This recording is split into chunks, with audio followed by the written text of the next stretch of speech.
A lot of people are saying, like, just automate everything, and now we have an AI, and we really don't need people in our business. We definitely, especially don't need VAs. Obviously, that is not true. But a great thing that we're seeing happen and develop in my business is we just have mountains of data. So, like, if you ever had a Facebook group and you've had people come in and answer all those questions, right? Yeah. So I could take all of that data, put it into the right AI. I don't know if it's ChatGPT or Claude.ai or which one it's going to be. We're going to ask it questions like, what is the number one question that people have asked? What is a product I could create based on all of this information? What content, obviously, for days, for years? What's some great content we can create from this? But as great as that AI is, I still need my virtual assistant to do this because I need them to find the data, copy and paste it, organize it, structure it, all of that. Hey, I'm Joe Fier, and welcome to the Hustle and Flow Chart podcast. This is where we talk all about building businesses so they give you the freedom and fuel for your life. I'm not here to help you build $1 billion business, but I am here to help you create a business with systems that work for you so you can make more money than you need just by working part-time. I was a chronic hustle mode kind of guy, and I want to share my experiences and mentors I've met along the way to help you reframe things to be the most effective as an entrepreneur. I wish I had this guidance and insight when I was younger, so that's what I'm doing here for you. Please share and enjoy. You know it, I know it, 2023 is almost done. This is crazy. 2024 is almost here, but we still have Q4 to rock and roll and make the most out of this time. That's why the new HubSpot Sales Hub is here to sync up everything inside of your operations, your team, and allow for collaboration to happen along the full customer journey so you're not missing a beat. And I'm talking about workspace, your analytics, everything's reporting across the board so everybody's clued in and delivering as you should, bringing in more revenue. So with this whole thing, there's an AI platform they just rolled out, a conversational platform called ChatSpot. This thing's gonna help you write copy using AI, generating emails, posts, so much more, all the stuff that you'd have to manually do. Well, that's different now. So tons of integrations, 1,400 plus, tons of ways to integrate features into your workflow. So this is something you want to definitely look into right now for Q4. So now's the time to go make a switch to HubSpot Sales Hub over at HubSpot.com/sales. Hey, Jen, it's great to finally have you here. Miriam gave us a nice little introduction, and I think this is going to be a timely chat for the folks who have podcasts, don't podcast, looking for systemizing this wild world of tools and team. And it seems like you cover all of that and way more. So it's fun to have you here. It's great. It's great to be here. Thank you. Yeah, of course. And that's where there's so many things as I was getting to know you, at least virtually, looking at all the things you have out there. Business coach, the fact that you help entrepreneurs of all sorts, CEOs, to really systemize themselves. And it seems like it's like the glue of an organization.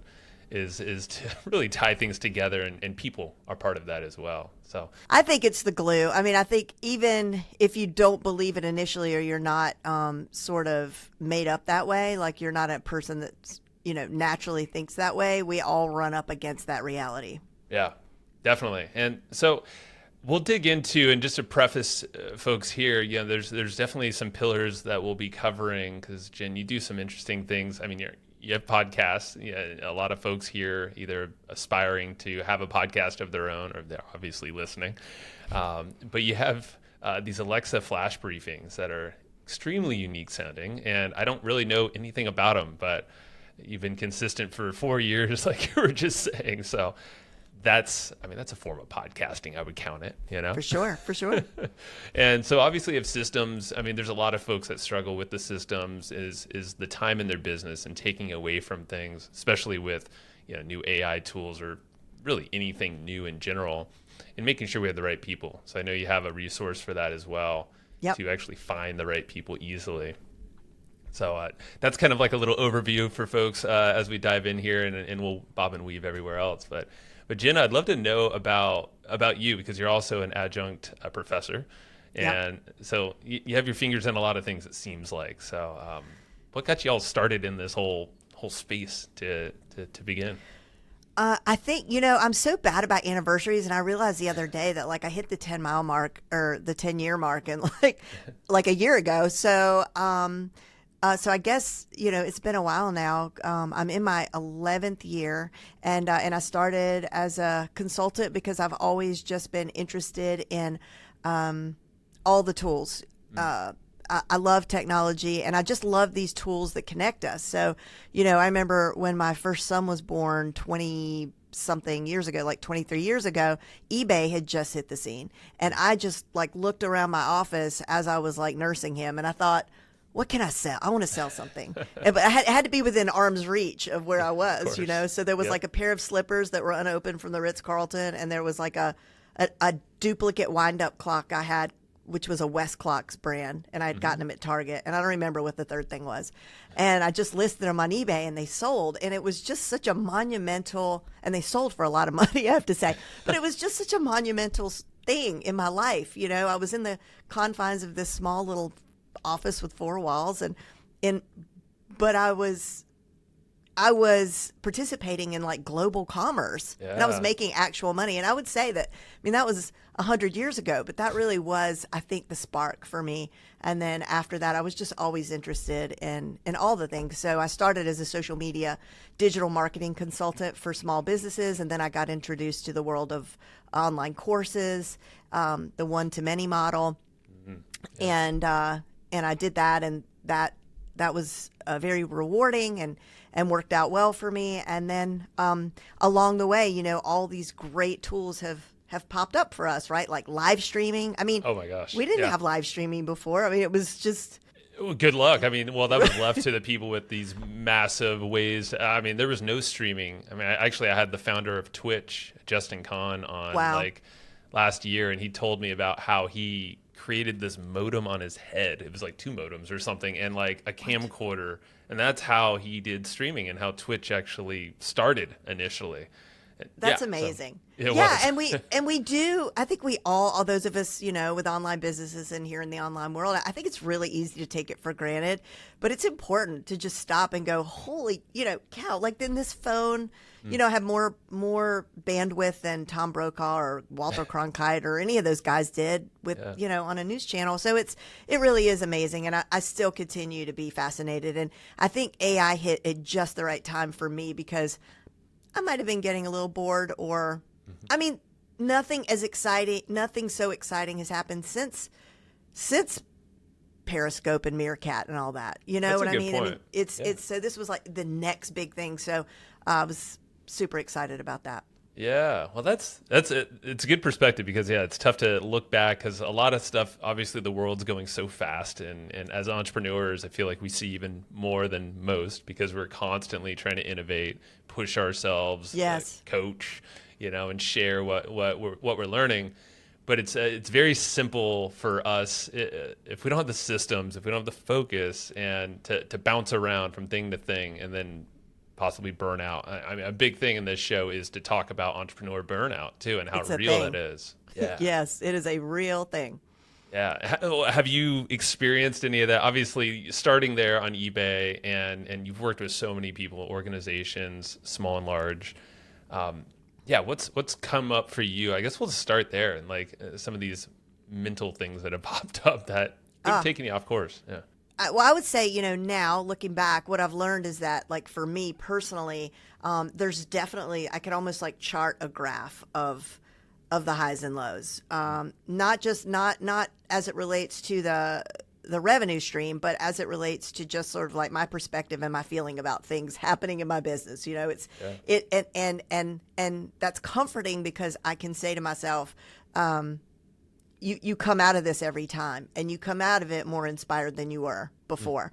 So, Seth Godin talked about the dip, and, it's just those of us who've been at this for a while, like, it's nothing to be ashamed of. We all just know it's a fact. I'm not unique. I think this is very right. Would you say that you go through this as well? 100%. Yes. Yeah. We all have our unique way of going about it, though. Yes, that's so true. And for the first time, though, burnout really hit me, and where things really shifted on my business was I was creating my first big online course, and it was just me.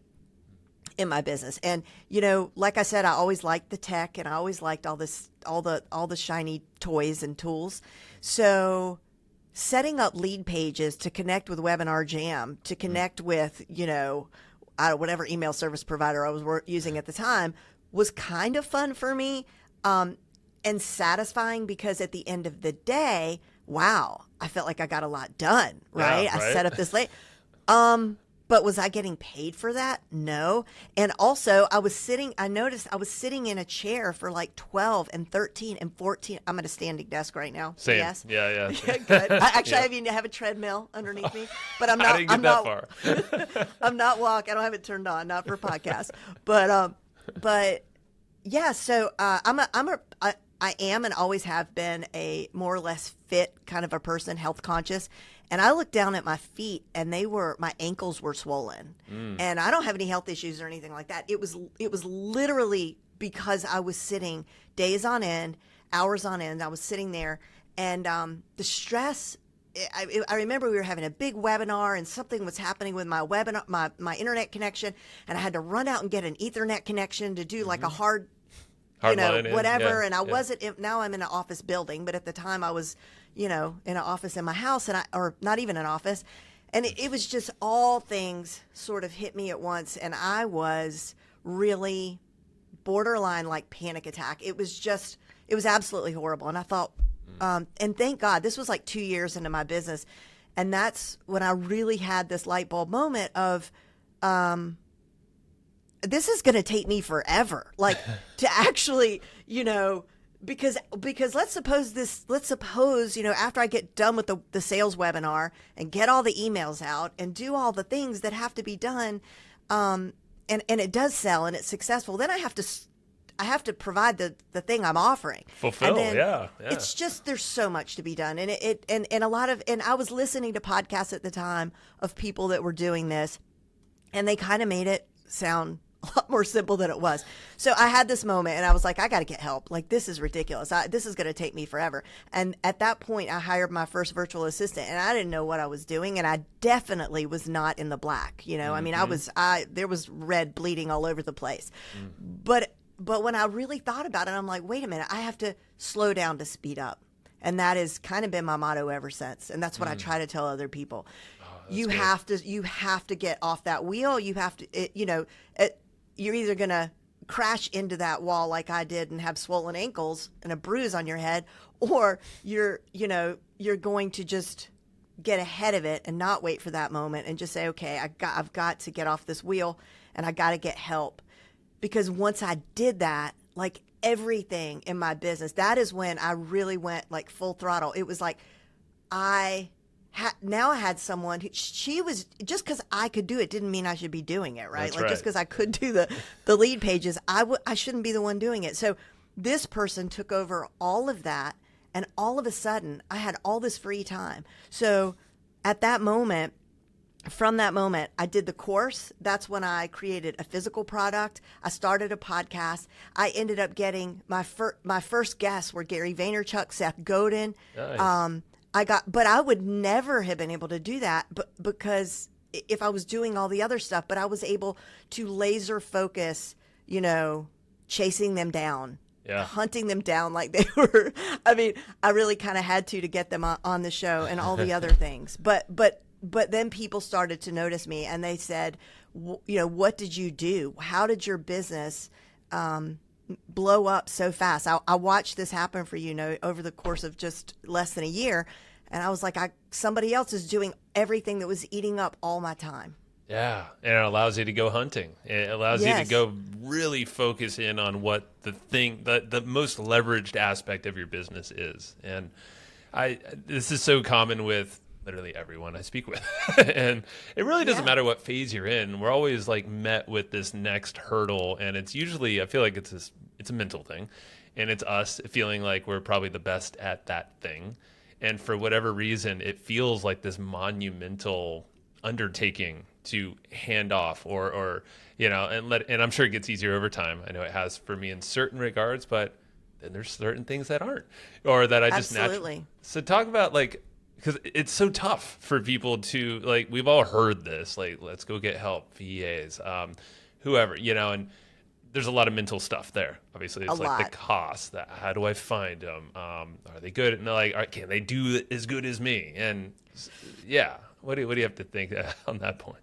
Well, first of all, what I want to say, and I think this is really important, and really, I'm only just now coming to this realization, and that is, you cannot escape the bottleneck. Okay, as entrepreneurs, even if we get to, $20 million in our business, like even if the outside world, or even we're looking at our business going, all right, I'm crushing it. Yeah. You're still going to be a bottleneck, because that means that, as we grow, new problems present themselves, and you have to step in.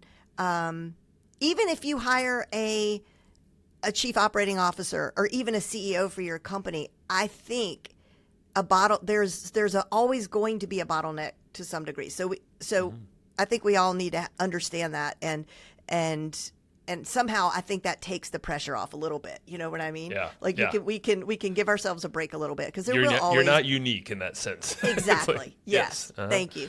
But all those fears that you mentioned are exactly what I hear every single day. I've done this before and it didn't work. It was more trouble than it was worth, and I might as well just do it myself. How do I trust someone? So we'll start with that one. Like, how do you trust anyone, right? Like, if this person was in the cubicle next to you, I mean, how do you trust them? I mean, it's just ultimately you just have to. And obviously, when you hire someone, there are things you can do in the screening process that really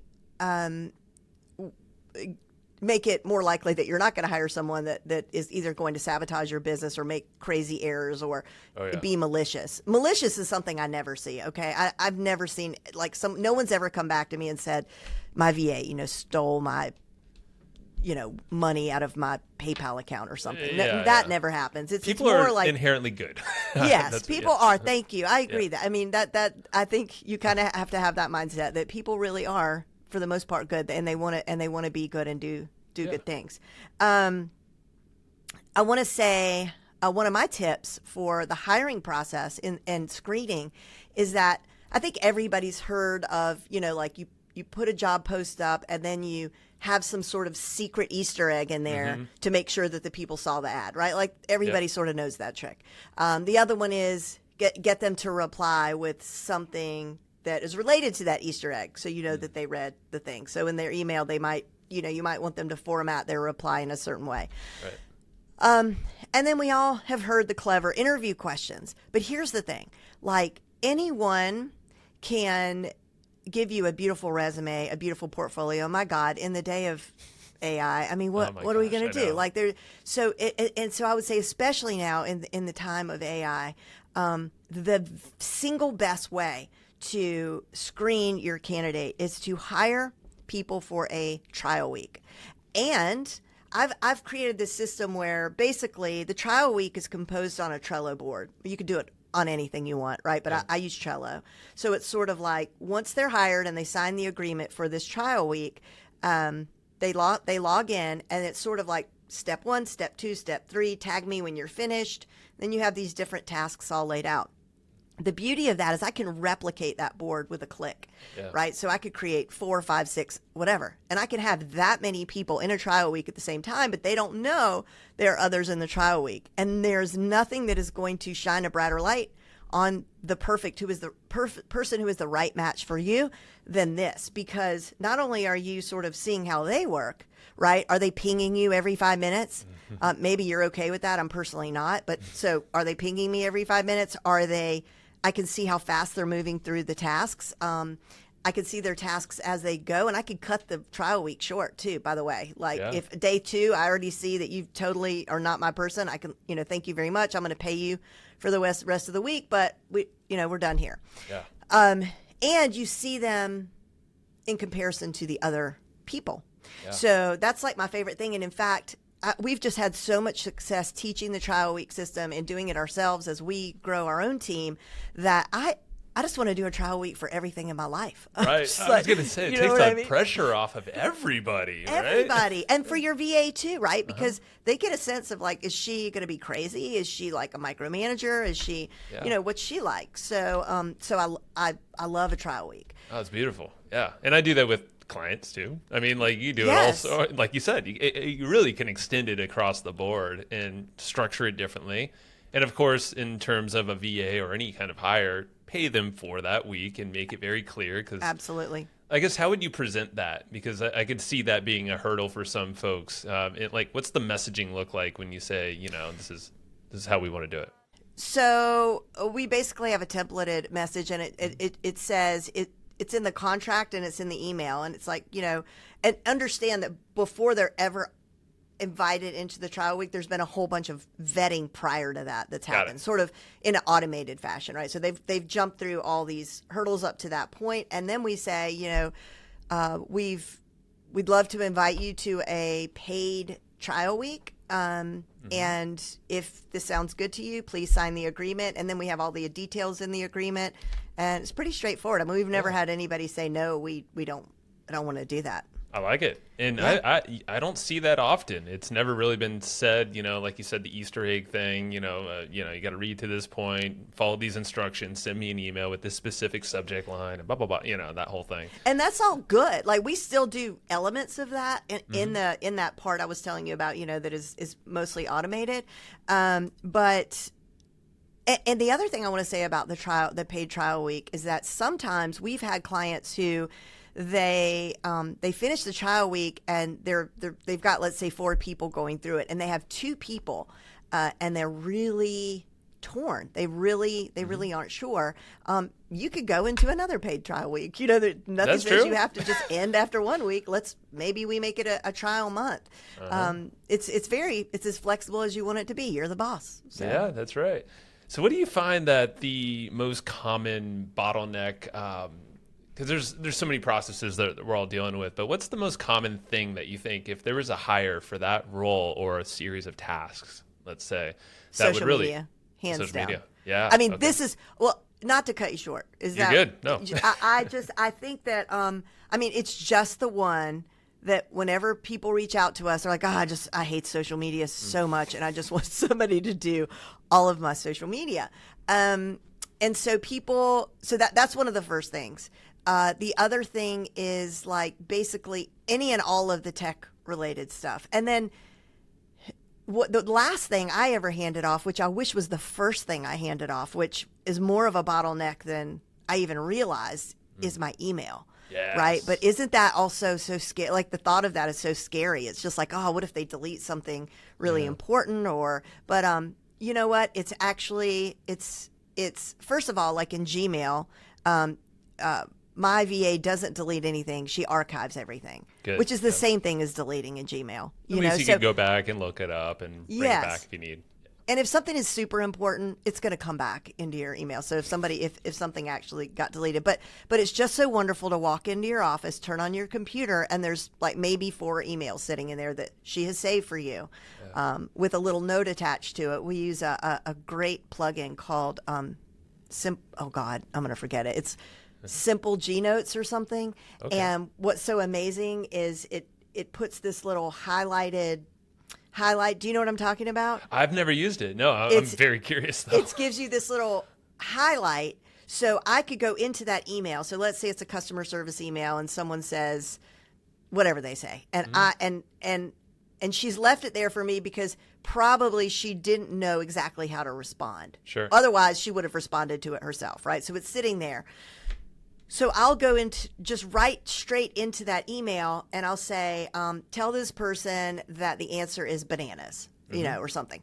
And it just shows up like right there in the index of emails. In other words, I don't have to forward her an email with an explanation. It's just right there. So it's layered on top of Gmail. It's layered on it goes top to with her. this. Yes, it's highlighted. It's like a bright yellow. Got so it. she automatically sees. And we use that so much, and it's just so great. It's such a great way of saving from the back and the back and forth. And then the other thing, it's not really so much a bottleneck, but it's like something you need in your business. you know you need it, but you don't have time to figure out how to have it in your business. For example, Google Analytics or SEO. Like you started your business and maybe you were in business for a couple of years with no even understanding of SEO, but now all of a sudden, it's time to think about it because you're creating all this content, but you just didn't go about it the right way. You do not have time to stop and take an SEO course. You do not have time to, become a Pinterest expert when you realize like how great Pinterest is and you'd like to incorporate Pinterest into your business. So, what I have done is those are all things that I needed in my own business. Yeah. And so instead of going and learning SEO and then trying to teach it to someone else, which is ludicrous. Because again, like for me to step off and spend that amount of time, that's just wasted money. I should be out networking, doing joint ventures, 100%. Writing a new sales webinar. There's a million things I need to be doing to make money. That's not one of them. And that's also pretty much every CEO or founder of a company should be doing that kind of role, like what you just listed. Yeah. Yes, absolutely. And we all know it. We all know it. But it just, there's certain things that pull us back like this. So what we do is I'll find like a great program. And, information is so cheap now, whether it's Udemy or just some free stuff I find on YouTube or whatever. Yeah. There's like information is not a problem today, right? I mean, right. There's just totally. gobs. AI helps too. Yeah. Yes, and AI too. So I'll find, like in this particular case, I found a great Pinterest course, got some referrals, and was like, this is a good, current, well thought of Pinterest course. And I asked my VA, do you want to learn Pinterest? Do you want to be in charge of Pinterest? Do you want to, just wear the Pinterest hat? And she was like, absolutely. So she watched the course. I outsourced the learning, and then, Perfect. But then the question is like, yeah, well, what if she leaves? Then like she takes all that knowledge with her. No, she doesn't. Because another thing that we do in our business is some of the first things that a VA will do is to create the SOPs for us. So we all know we need SOPs. But let me ask you, Joe, when you go and you're setting up a new tool, like what is this? Riverside. Okay. So you're setting up Riverside. Do you create screenshots and graph charts and a checklist of every single step that needs to happen for this? You're probably gonna say yes, and I do not, but I love Loom videos. That's what I prefer.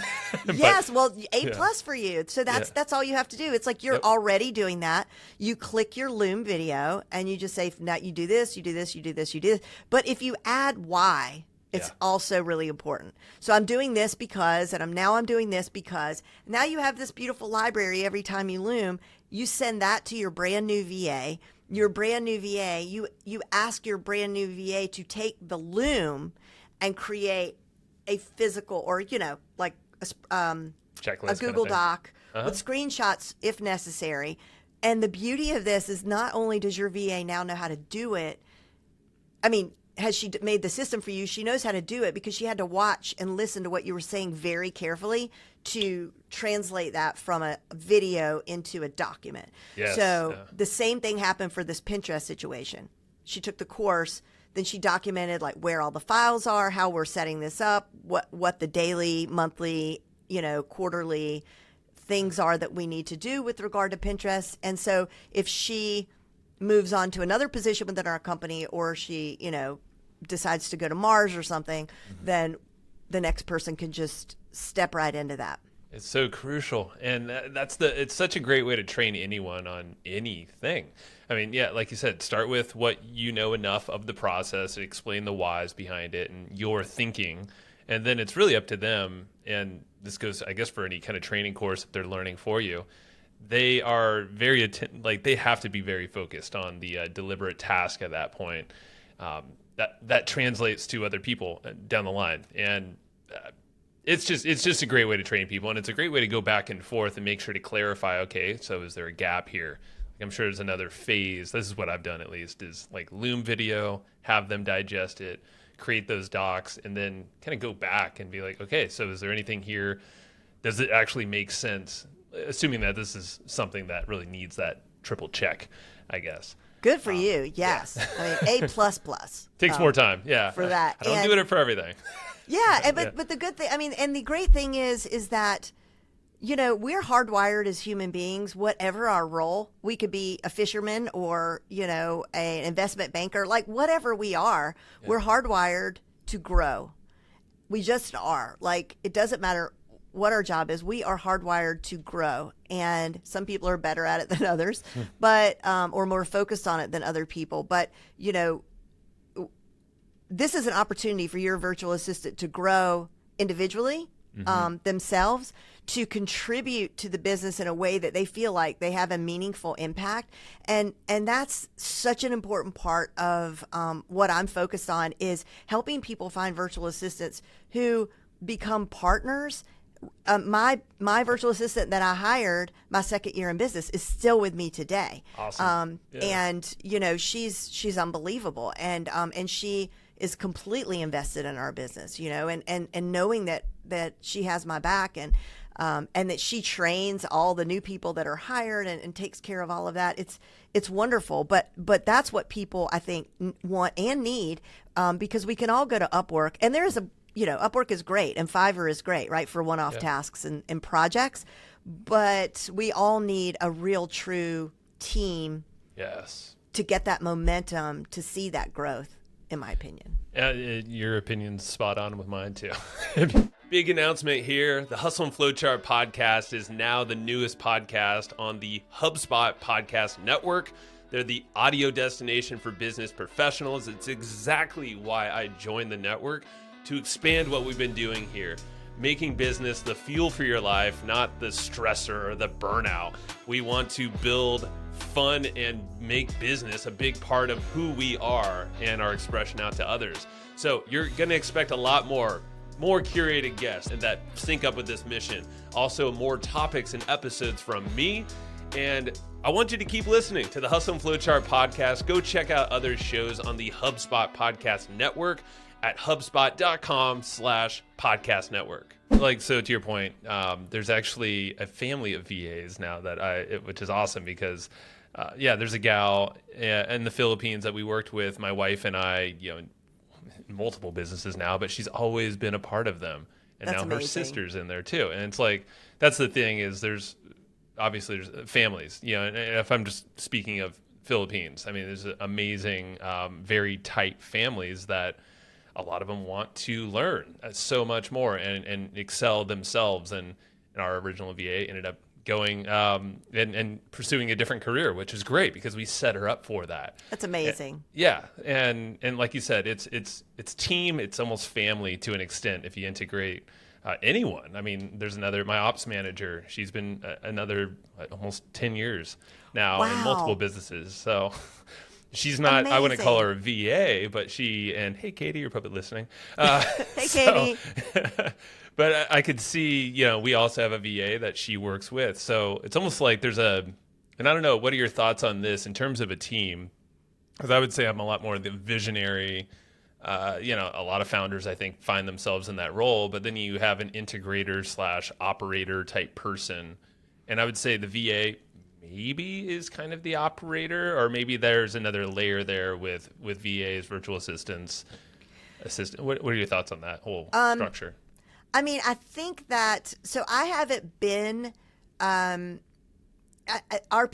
people in my business have roles, not so much titles. And so I don't, but I know people, they have their integrators and they have their, what's the other one that, there's visionaries, integrators, online business manager, OBM. Okay. Right, and so, I had a colleague who always talked about her OBM. Well, I don't have a VA, I have an OBM. But then she would, sort of list out what her OBM was doing. And I was like, all right, Nika, I guess that's my partner and my head VA. And I just said, like, I guess you're an OBM. I mean, you're whatever you want to be. Like, I don't care. Like I told her, you put whatever title you want on the signature of whatever your emails. I really behind your name. care less, But it's just sort of like, I think as you grow your, so I mean, she really is more than a virtual assistant, I guess, in the way that we think of as VAs being taskmasters or, just taskers, doers, or whatever. So she obviously, I mean, she does so much more than that. She trains everybody. She really just kind of runs the whole business. I could even call her a COO if I wanted to. Probably. But I think I think as the business grows and people rise up into more responsibility, then it will just automatically be that they oversee certain people doing certain tasks. I'm not 100%. Answering your question very well. No, I think you're right. It's a role-based thing. And let's Yeah. be honest, we're small business owners. We probably don't and shouldn't have this whole hierarchy of Right, things. the HR department. No. Right. And because some people think that way. It's like, I need to, no, slow down. Like, let's get back to the offer. Like, how are you solving people's problems? How can you package that up as a business? And let's be honest, we want to scale our time because we got to do more of the stuff that we're great at and not get bogged down in the details of things that aren't us. Totally. Exactly. However that shapes up for you. But yeah, so Jen, tell me about, because I know you have a solution to this and I want to shout it out for you, frontrowceo.com, right? Is that the Actually, well, they could go there too. For frontrowceo.com, that's a course that I have. It's a program. I can edit this out, actually. Well, yeah. no, I mean, you don't have to. It's kind of my favorite way for people to learn, honestly, but it's a program. You really have to slow down to speed up with that. It's like 4 weeks out of your life, but it's like teach a man to fish. If you learn that program, like you're set. But a lot of people don't want that program. So, yes, Joe, I have it's CEO Virtual Staffing, and I think the link is CEOstaffing.com. Okay. Or CEOvirtualstaffing.com. CEOvirtualstaffing.com. I have that pulled up here too. Yeah, and I've got a really good, if you scroll to the bottom of that page, there's a resource that I've gotten a lot of positive feedback on, and it's 160 tasks that you can outsource to your virtual assistant. Because that is one of the other big roadblocks that I get from people is like, I don't even know, like from day to day what I do in my business. I kind of flip on my computer and sort of like start running.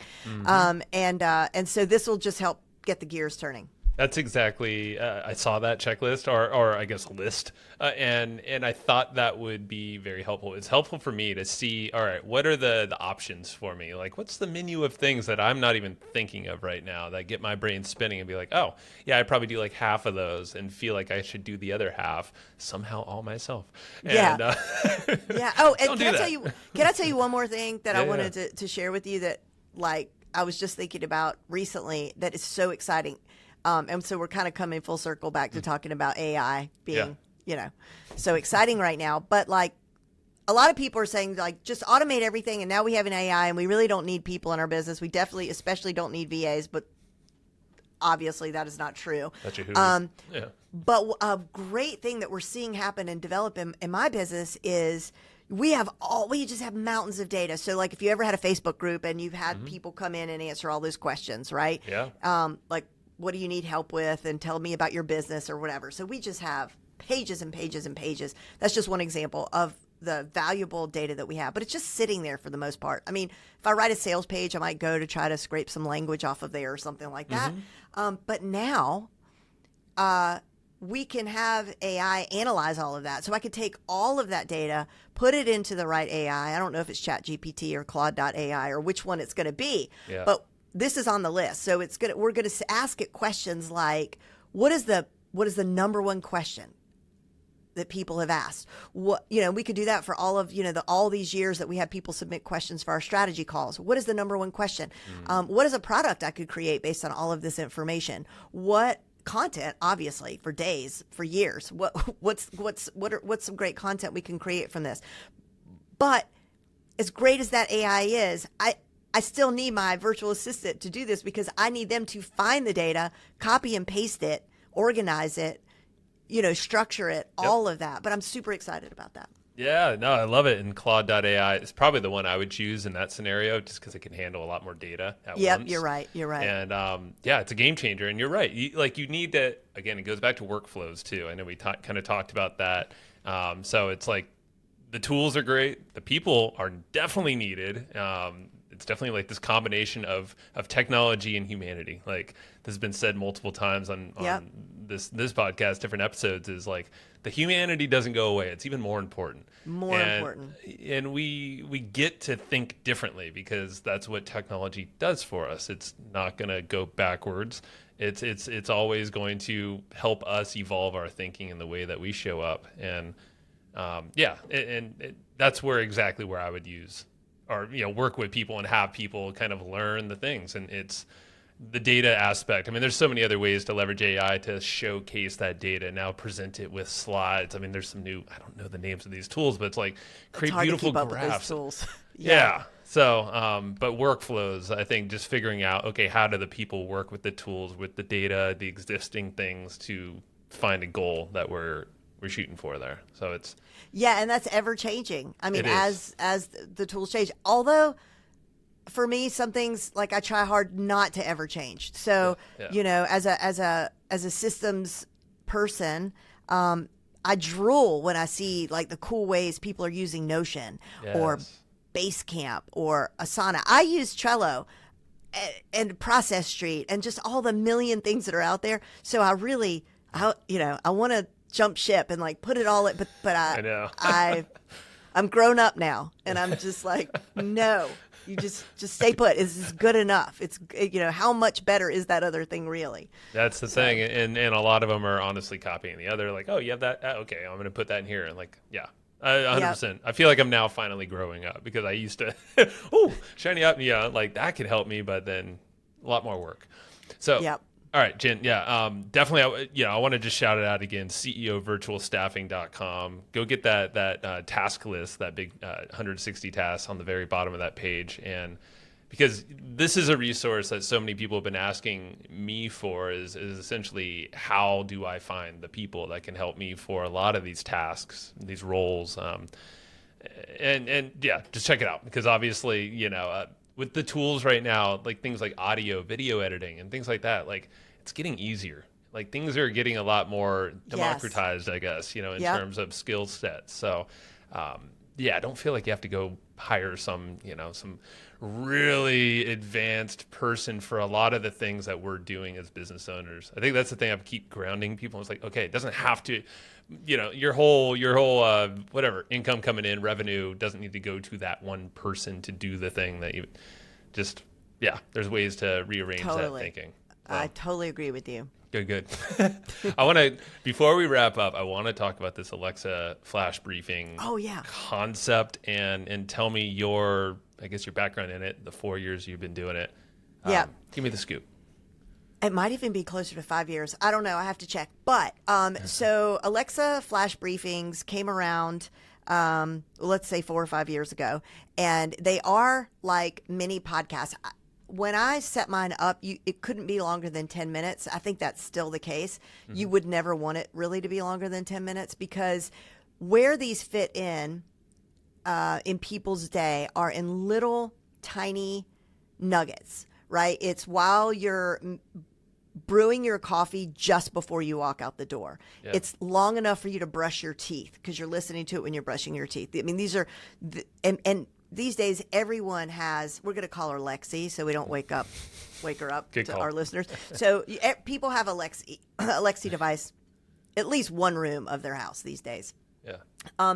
But for people who don't, you can listen to the flash briefings on your phone.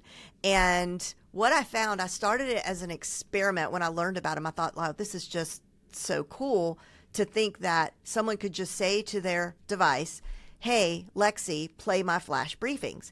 And what happens is, so the ones I have set up like NPR, different news shows, like national news shows, and a one that I love called Daily Positivity, I think is what it's called.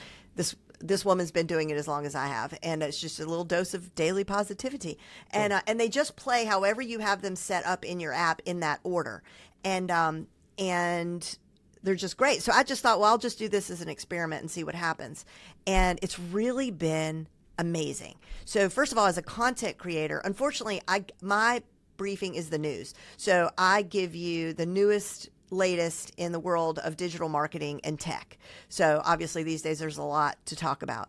And that was a dumb idea because that means I have to do it every day, right? Stick with it, yeah. Yes, but I did have AI stand in for me, and it actually worked. It was amazing with play.ht that uses the very sophisticated replica of your voice. People didn't even know, so that was amazing.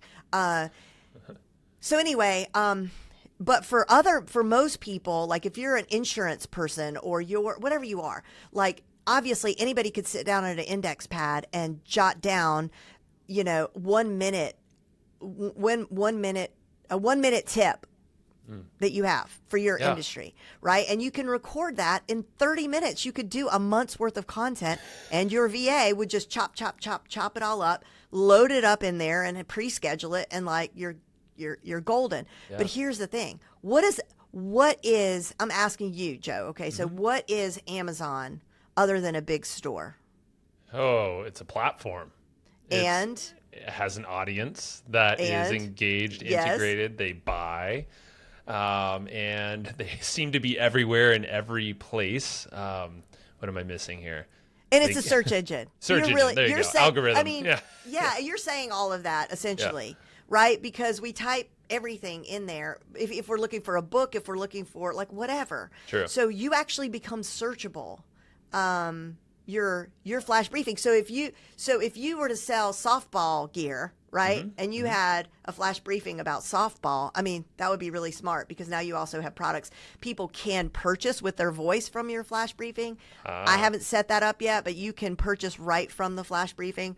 But I think the wildest thing about it is that people will purchase a product from me or they'll comment on my social media, and the only way they knew about me was from the flash briefing. They didn't know about me from any of these other marketing channels that I have.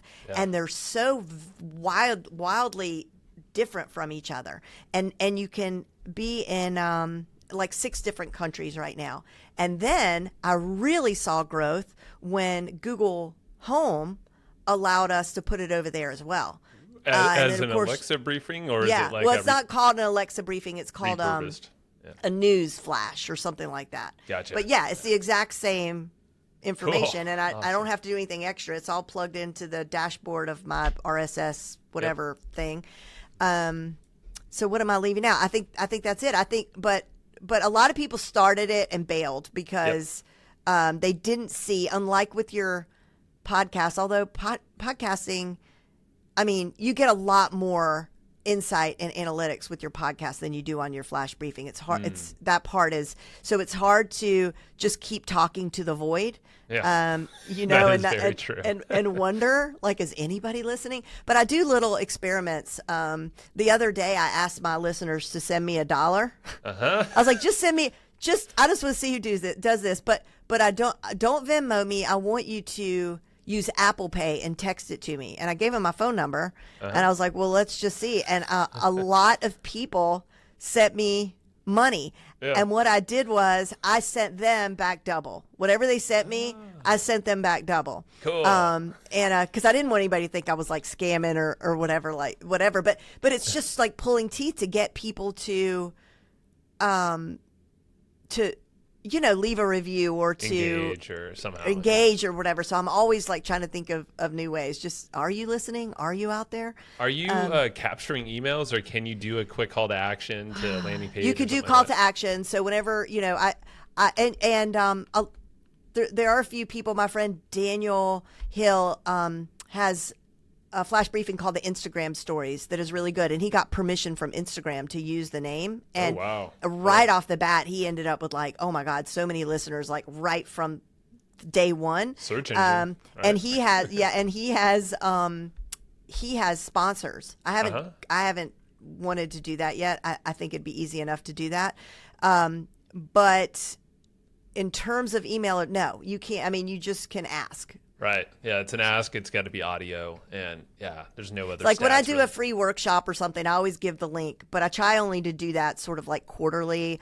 I'll do like a big launch, and then I'll say, I'll and I always kind of like joke with them about like, don't anybody complain to me, because I do not give you ads, and I do this for free every single day for 4+ years. So you're going to have a commercial every day this week from me about this workshop. And then, I just sort of make it funny, and nobody ever leaves me for that. So, well, that's the thing. And they shouldn't be, because you're giving more value. I keep thinking of different call to actions, like a text to number thing with a little code or something. I could see that, at least in audio, being helpful. I used to do that on the podcast here, and it worked pretty well.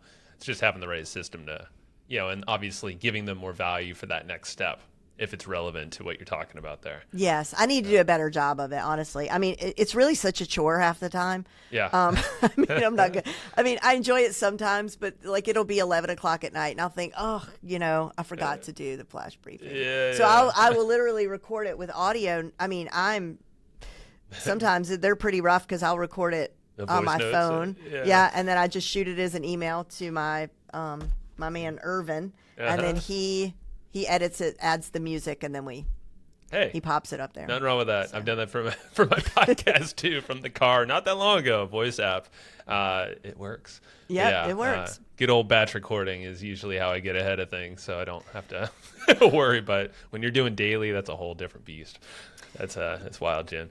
Yeah. Well, hey, let's shout it out. It's Front Row Entrepreneur on Alexa Flash Briefing. So yes, thank you so much. Of course, can't leave you hanging there. Go check her out, and I want to start listening as well, because I don't. Yeah, the whole Flash Briefing thing. I don't know if my Alexa's broken or something. Well, when you're ready to set it up, I'll help you. So just let me know. It's an easy one-time setup. So let me know. Cool, thank you. Well, is there anything else before we wrap this puppy up? I think we covered a lot. This was inspired. So much fun. I got to talk about all my favorite things. So I feel, thank you so much. I appreciate it. You're very welcome. So I'll link everything in the show notes for everyone listening this far. Go free up your time. Go figure out, at least get some ideas, and go get that document, the 160 tasks, because that's where I'm going right after this. Because awesome. I'm in the mode right now. I'm like, finally, awesome. Like this, like, okay, can't go any further. So thank you, Jen, very much for enlightening me, inspiring me, and we'll chat soon. Thank you. All right. That's what I got for you today. And remember, it's not all about living to work. It's all about working to live, if you need to do the work. But, work can be fun, and it should be fueling for your life. So if you enjoyed what you just heard, if you got some nuggets of wisdom that you want to share, or you're just noodling on right now, please go tell others. The way that people find this show and how you can help others get their aha moments is through word of mouth. So if it is telling your friend, telling your family, sending an email to your list, writing a review, or whatever it might be, everything helps. So thank you so much for listening to the Hustle and Flowchart podcast, and I will see you next time.